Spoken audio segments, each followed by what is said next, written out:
This is the OBSBOT Meet 2 webcam. It's a 4K camera with detachable USB-C on the back. It is tiny, but is it the best webcam at the moment for its price point of around $130? Let's find out in this video, and let's go. Okay, before we get started, this video is not sponsored by OBSBOT. All the opinions are my own. So just have a look around the camera itself. So just have a look at the back of the camera. It has a USB-C disconnectable cable from the back. The device comes with its own USB-C cable, obviously, and it has a 1/4 mount on the bottom. All right, so let's have a look at what comes in the box for the OBSBOT Meet 2 4K camera. So first, obviously, it has the camera, and it has a privacy shutter that magnetically applies as well, so you can make sure that the lens is covered. And the camera is magnetic, so it actually has a base to it, kind of like the Meet 1, and you can use it landscape mode, or you can actually mount it in portrait mode, so you can do things like TikTok videos, YouTube Shorts, vertical video formats with the camera and kind of mount it natively that way.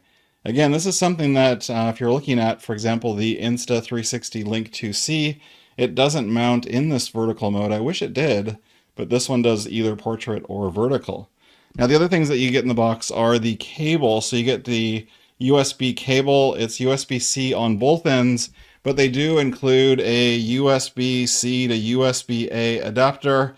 It is, kind of average in terms of what you'd expect. And then in terms of the product documentation, there's a warranty card and product documentation that you get with the camera as well. So kind of what you'd kind of expect in terms of packaging. It is nice, though, that they add the kind of the lens cover, the shutter cover that's magnetic, as well as the USB-C to USB-A adapter.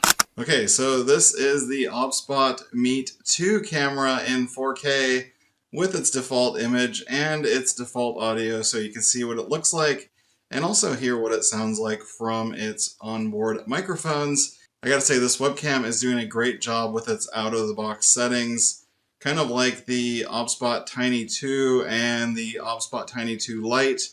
It has probably the same sensor as the OBSBOT Tiny 2 Lite, but it's doing a great job in terms of the color accuracy, color tones.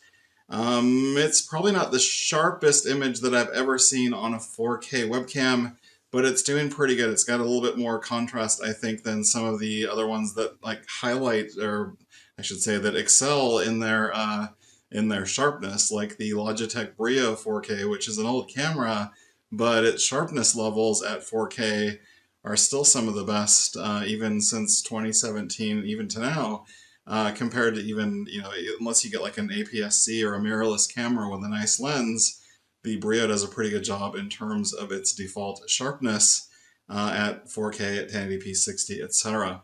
This one does run at 1080p 60, so I've recently also tried out the Insta360 Link 2C, which is also a static camera, no gimbal. It doesn't, for some reason, do 60 frames per second, and I actually like filming at 1080p 60. Right now I'm filming at 4K 30, and you'll kind of see a little bit of motion blur, I think, but my preference is to always use 60 frames per second. So let me know what you think in terms of the image quality on this camera and also what it sounds like. Again, this is the OBSBOT Meet 2 camera, and I've got the white one. It's tiny, it's pretty cute, but this is what the camera looks like and what it sounds like out of the box.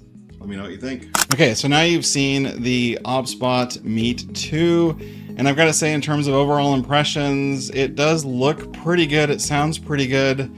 Overall, it does a pretty good job. I'd probably give it maybe a B+ in terms of being in focus and very tack sharp, as well as the color balance, maybe an A- on color balance and the color tones out of the box. But I didn't have to tweak anything or change gamma or exposure or any of those kind of things.